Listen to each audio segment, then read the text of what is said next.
पीछे मुड़ने का मतलब है कि तुम अपनी पुरानी उन सारी बातों को भूल कर तुम मुझ में अपने मन को लगाओ, मुझ में अपने ध्यान को लगाओ। क्यों नहीं हमारा उद्धार होगा अगर हम उसकी ओर अपने ध्यान को लगाएंगे? क्यों नहीं हमें छुटकारे मिलेंगे उन आदतों से जो हमें अपनी ओर धकेलती जा रही हैं? तो इसने क्या करा, आधी अधूरी आज्ञा को माना। क्योंकि परमेश्वर जो हमें आज्ञा देता है ना, वो हमें छोड़ने में तो कठिन लगेगी कि हम कैसे छोड़े, कैसे हम इसको सब कुछ भूल जाएं। लेकिन परमेश्वर जो आज्ञा देते हैं उसमें हमारी भलाइयां छुपी होती हैं।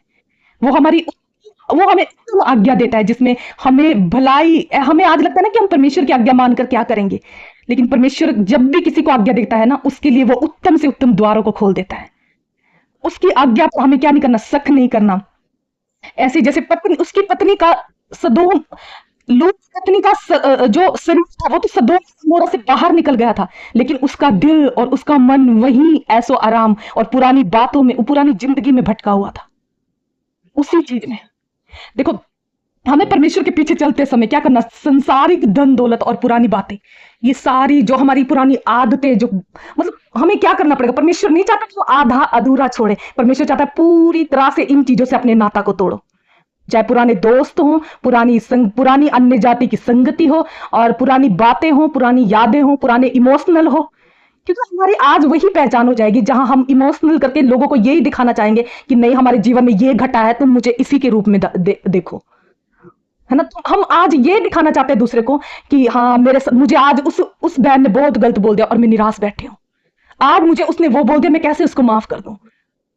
हम उन्हीं चीजों में आज रहना चाहते हैं। हर एक इमोशनल, हर एक जो भी शैतान के ये कार्य है जो हमें आगे बढ़ने से, हमें निराश होकर बैठने में मजबूर कर देते हैं, हमें इन सारी चीजों को, पूरी आज्ञा को परमेश्वर की निभाना पड़ेगा। हमें पूरी की पूरा त्याग इन चीजों का करना पड़ेगा, तभी हम क्या कर पाएंगे।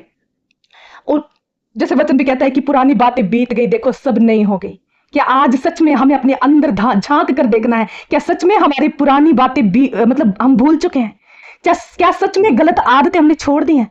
परमेश्वर तो कहता है कि पुरानी बातें बीत गई, देखो सब नई हो गई। प्रभु यीशु में अब सब नई सृष्टि बन गए। क्या हम सब बन चुके हैं परमेश्वर में नई सृष्टि? क्या हमने छोड़ा है सब कुछ? तभी हम सब कुछ छोड़, जब तक हम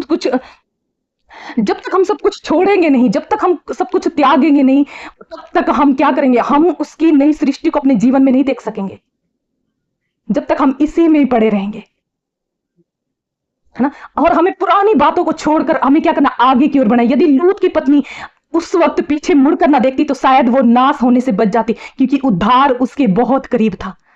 सिर्फ एक कदम, एक गलत कदम, दिल के भटकाव के कारण उसने क्या कर दिया, उस उद्धार को खो दिया। जैसे कहते भी है कि हमारी शुरुआत चाहे जैसी भी हुई हो प्रभु यीशु में, लेकिन हमारा अंत विश्वास योग्य हो उसकी नजरों में। कहता है जो अंत तक विश्वास योग्य रहेगा, जो अंत तक धीरज में रहेगा, विश्वास योग्य में बने रहेंगे, वही उसके उद्धार को पाएंगे।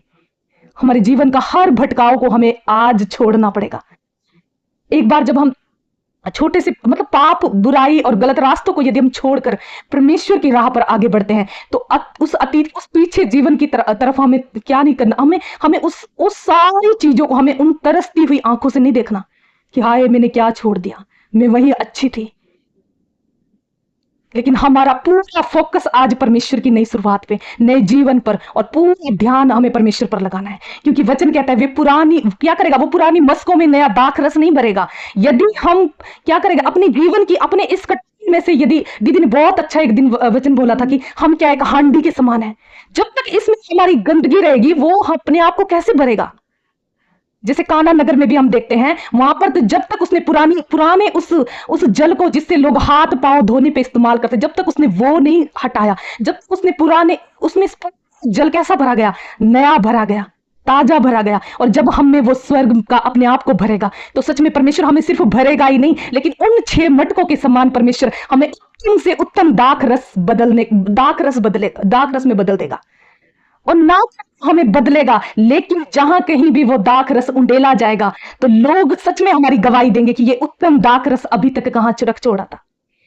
ऐसा जीवन उमड़ा हुआ जीवन आज हमारा कब होगा, जब हमारे अंदर से वो सारी गंदगी खाली होगी, तभी परमेश्वर हमारे जीवन में उस स्वर्ग को भरेगा, तभी उंडेलेगा भी। जब भरेगा ही नहीं तो उंडेलेगा कहां से, जीवन कैसे बनाएगा जब भरा हुआ, जब गंदगी भरी हुई है अंदर। तो हमें क्या करना है, अपने इस कटोरे को, कैसे कहते हैं, दाऊद भी कहते हैं कि आओ परमेश्वर को कि मेरा कटोरा उमड़ रहा है। तो कब वो उमड़ेगा? जब हम इसको पूरी तरह से खाली करेंगे, पुरानी आदतों से जो हमें पड़ा, पुरानी बातों से, पिछली सारी चीजों से हमने जिन गंदगी को, परमेश्वर नहीं चाहता कि हमारे जीवन में जरा सी भी चिंता हो, जरा सी भी पुरानी कोई बात हो। परमेश्वर ये चाहता है कि हम नए बने, नई मस्के हम बने, और नई मस्के बनने के लिए हमें सब कुछ त्यागना पड़ेगा। और परमेश्वर चाहता है कि मैं अपने आप को तुम में उंडेल सकूं और तुम्हारा उमड़ता हुआ जीवन में बना सकूं, जिससे तुम्हारे जीवन से लोग मेरी महिमा करें। तो देख सकते हैं लूत का एक गलत निर्णय पूरे वंश के क्या हो गया, को नाश करने का कारण बन गया। तो चाहे पाप हो चाहे पवित्रता हो, ये हमारे वंश को, हमारी पीढ़ियों को भी प्रभावित करता है। हमें याद रखना है, आज हमें चाहे कैसे भी माहौल में आज हम रह रहे हैं, लेकिन हमें नूह के समान आज बनना है। चाहे हमारे चारों ओर कितना भी पाप हो रहा हो, कितना भी गुनाह हो रहा हो, लेकिन हमें नूह के समान अपनी नजरों को परमेश्वर की ओर रखना है, क्योंकि उसको पता था कि इस पापमय दुनिया में वही मेरा सहायक है और वही मुझे उस चीज से छुड़ा सकता है, वही मुझे बचा सकता है। जब हम ऐसे पूरे चारों ओर, ये नहीं है कि लूत के समान कि हमें अपने उस वातावरण में ही लिप्त हो जाना जो वातावरण हमारे चारों ओर है। उसने एक गलत निर्णय ले तो लिया कि अब्राहम से दूर चला गया, परमेश्वर से दूर हो गया, लेकिन उसने एक और गलत निर्णय ले लिया कि उसी वातावरण में खुद को, मतलब पूरे परिवार को उसने लिप्त कर दिया। तो सबसे पहले हमारा खुद का गहरा संबंध परमेश्वर के साथ होना चाहिए। जैसे हम भविष्यद्वक्ताओं की पुस्तक में मैंने पिछले दिनों एक शब्द पढ़ा था, मुझे याद नहीं कहां लिखा है, वहां लिखा है कि यरूशलेम के निकट नहीं रहना हमें, लेकिन उसके करीब जाना हमें पड़ेगा यदि हमें कुछ चाहिए तो। उससे हमें उसके निकट नहीं रहना। निकट होने का मतलब जैसे आज हम संगति कर रहे हैं, हम पवित्र लोगों से घिरे हुए हैं, प्रभु के दासी से हम मिले हुए हैं। हमारा सारा जीवन हमें अपने परमेश्वर के दासी पर निर्भर नहीं रहना, ना इस पवित्र संगति में हमें निर्भर रहना है, ना इसी निर्भर रहना जो हमें यहाँ मिल रहा है। लेकिन आज हमारा एक जन का इस संगति से हटकर भी परमेश्वर के साथ एक गहरा संबंध होना चाहिए।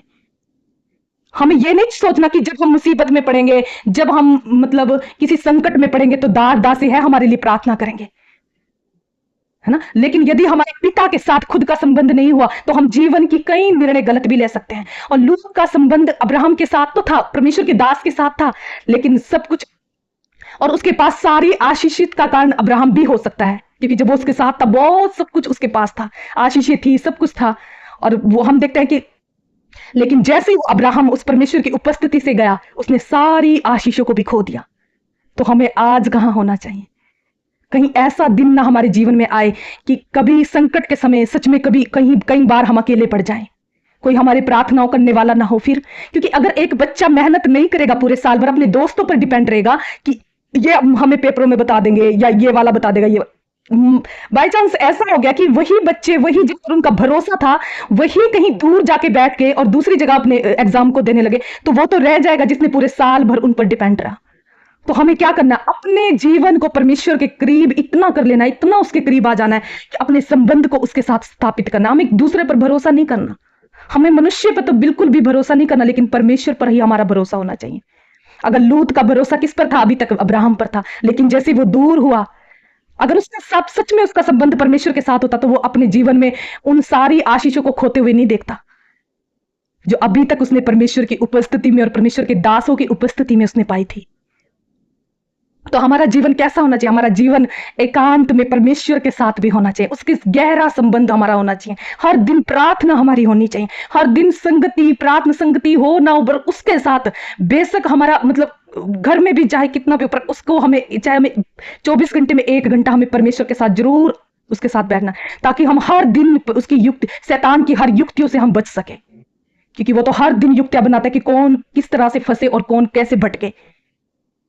हमेशा हर बात में क्या करेंगे? परमेश्वर के दास दासी भी हमें छोटी छोटी बातों में नहीं बताते रहेंगे कि तुम्हें इधर नहीं जाना, उधर नहीं जाना, ये कार्य मत कर, ये शुरुआत मत कर, ये काम मत कर। कई बार हमें अपने आप पवित्र आत्मा से हमें मांगना है, पवित्र परमेश्वर का जब हमारे साथ संबंध होगा तो परमेश्वर हमारी अगुवाई अपने आप करेगा। तब हम हर दिन, वो तो कहते हैं ना, हर दिन वो हमारा बोझ उठाने वाला परमेश्वर, तभी वो उठाएगा जब उसके साथ हमारा संबंध होगा। यदि हम ऐसा ही छोटा सा उदाहरण, और हम तीसरी बात भी हम देखते हैं कि उसकी बेटियों ने भी क्या की? उसके साथ दुष्टता की। कितना लूत के साथ दुष्टता की, पूरा वंश और अमोनी जो उसके उनसे उत्पन्न हुए, अमोनी भी और वो जो भी दो पुत्र हुए उनके वंश भी, आगे लिखा है कि उनके ऊपर परमेश्वर की दया दृष्टि नहीं हुई। एक गलत निर्णय लेने से, एक गलत जड़ फूटने के द्वारा, है ना, लूत के द्वारा कितना सारे सब के सब क्या हो गए, नाश की ओर गए। और अगर मैं छोटा सा उदाहरण एक साउल के जीवन का भी देना चाहूँ तो इसका जीवन की शुरुआत कितनी सुंदर हुई और कितना सुंदर इसका जीवन था। ये एक सुडोल भी था, प्रभावशाली भी था, लेकिन अंदर से इसकी चरित्र कैसा था, इसकी मतलब क्या था, इसकी बाहरी, परमेश्वर हमारी बाहरी सुंदरता नहीं देखता, लेकिन वो हमारे दिल की पवित्रता ही देखता है, चरित्र हमारा देखता है। ये भी परमेश्वर की आधी अधूरी आज्ञा में चला। जब हम देखते हैं इसने भी अपनी मनमर्जी का जीवन जिया। जब परमेश्वर ने साउल को कहा कि तू अमोलिकिया के पूरी तरह विनाश कर दे, तो इसने क्या करा, इसने अच्छे अच्छे पशुओं को नहीं मारा और राजाओं को भी जिंदा रखा और बेशकीमती चीजों को भी इसने बचा लिया। लूत की पत्नी के जैसा इसका जीवन था, है ना। फिर परमेश्वर ने मतलब परमेश्वर के नबी जो सैमुएल ने कितनी बार मतलब फिर पूछा कि इन पशुओं को तूने क्यों बचाया, तो बहाने बनाने लगा। क्या क्या लगा कि मैंने परमेश्वर के सामने इनको बलिदान चढ़ाना था। मतलब एक बहुत सुंदर बात सैमुएल से हम सैमुएल जब बोलता है तो वहां पर एक वचन लिखा है, वहां लिखा है, मानना तो बलिदान चढ़ाने से और सुनना मेढ़ों की चर्बी से उत्तम है। कि परमेश्वर इन सब बलिदानों से अधिक प्रसन्न हमारी आज्ञाकारिता पसंद करता है, ना कि हमारे बहाने बनाना। आगे जब हम इसे देखते हैं कि एक छोटी सी जलन जब इसने दाऊद के साथ करी, तो इसने एक जलन के द्वारा इसके भी पूरा वंश नाश हो गया। ये में 2-3 ऐसे उदाहरण हैं जिनके एक के द्वारा पूरे वंश तबाह हुए, एक के द्वारा। इसके अंदर इतनी जलन, ईर्ष्या के द्वारा, और इसको इतना भी पता नहीं चला कि परमेश्वर का आत्मा इसके ऊपर से कब उठ गया और दुष्ट आत्मा इसके ऊपर बैठ गया, इसके ऊपर प्रबल हो गया। और जब इसके ऊपर दुष्ट आत्मा बैठा और इसने क्या करा, साउल ने अपना ध्यान जो परमेश्वर ने इसको सेवा करने के लिए दिया था, वो राज्य की सेवा करने में नहीं लगाया इसने, लेकिन दाऊद को मारने में इसने पूरा ध्यान लगा दिया। ये होती है जलन, ईर्ष्या, नफरत, हमारी आत्मिक जीवन में क्या, हमारे आत्मिक जीवन को खोखला कर देती है और हमें सही गलत का भी क्या नहीं पता चलता, हमें पता ही नहीं चलता कि सही क्या और गलत क्या। तो और ये एक इसमें और एक चीज थी कि साउल हमेशा परमेश्वर को खुश नहीं करना चाहता था, लेकिन लोगों को खुश करना चाहता था, दुनिया को खुश करना चाहता था। हमें अपने जीवन से सच्चा, अगर जीवन परमेश्वर के सामने रखना है तो हमें दुनिया से बढ़कर अपने परमेश्वर को खुश करना है। अगर हमने अपने वंशों को बचाना है, अगर हमने पीढ़ियों में परमेश्वर की आशीष को देखना है, तो हमें आज इन सारी चीजों को, चाहे वो जैसे बाहरी, जब हम लूत की पत्नी के द्वारा देखते हैं उसने बाहरी सुंदरता, बाहरी चीजों को लिया, और जब हम साउल के जीवन से देखते हैं उसने अपनी अंदरता के जलन और ईर्ष्या और कपट से इन सारी चीजों को क्या कर दिया, अपने आशीषों के, अपने वंश के द्वारों को बंद कर दिया। तो ये होती है हमारे, और लास्ट में कितना वो हो गया, ये पूरी तरह से इतना ये इन पापों में लिप्त हो गया। जब हमारे अंदर जलन आ जाती है, ईर्ष्या आ जाती है, तो परमेश्वर क्या चाहता है, हमारे संसार की चीजों को भी परमेश्वर चाहता है हमारे जीवन से हट जाए, और जो हमारे अंदर जलन, ईर्ष्या और नफरत है, परमेश्वर इनको भी चाहता है कि ये हमारे जीवन से पूरी तरह से हट जाए, तभी ही हम परमेश्वर के पीछे चल सकते हैं।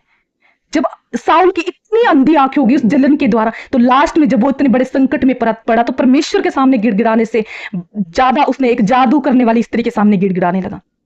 हमें संकट पर किस पर भरोसा रखना है? तभी तो होगा हमारा भरोसा संकट के समय, जब हमारा संबंध परमेश्वर के साथ होगा। साउल की शुरुआत भी अच्छी हो सकती है और उसकी लूत की परिवार की भी अच्छी शुरुआत हो सकती है, लेकिन इनका अंत और इनके पीढ़ियों का अंत बहुत कठिन, कैसा हुआ, दर्दनाक हुआ, है ना, बहुत ज्यादा। साउल के पुत्र नहीं मरे, लेकिन इसकी बेटियों के 7 पुत्रों को भी लकड़ी पर क्या फांसी दी गई, कितना पूरा घराना इनके नाश की ओर चले गए।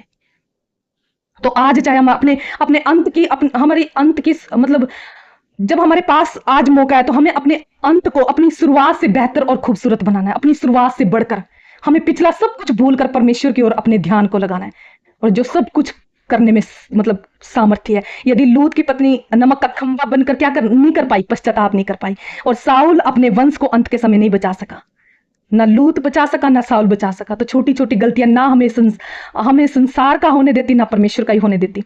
और क्या करता है संसार, और लेकिन जैसे ही हमारी मतलब मृत्यु होगी या हम इस संसार को छोड़ के चले जाएंगे, तो शैतान का एक मकसद भी पूरा हो जाता है कि जब इनका जीवन ऐसा है तो इनकी पीढ़ियों को भी वो नाश करने में सफल हो जाता है। चाहे हम पूरे संसार को भी पा ले, तो भी यदि हमने अपनी आत्मा को खो दिया तो उसका कोई लाभ नहीं, क्योंकि वो बहुत आगे तक उसका हम असर देखते हैं। प्रभु इन सारे वचनों के द्वारा हमें आशीष दे। सबको जय मसीह की।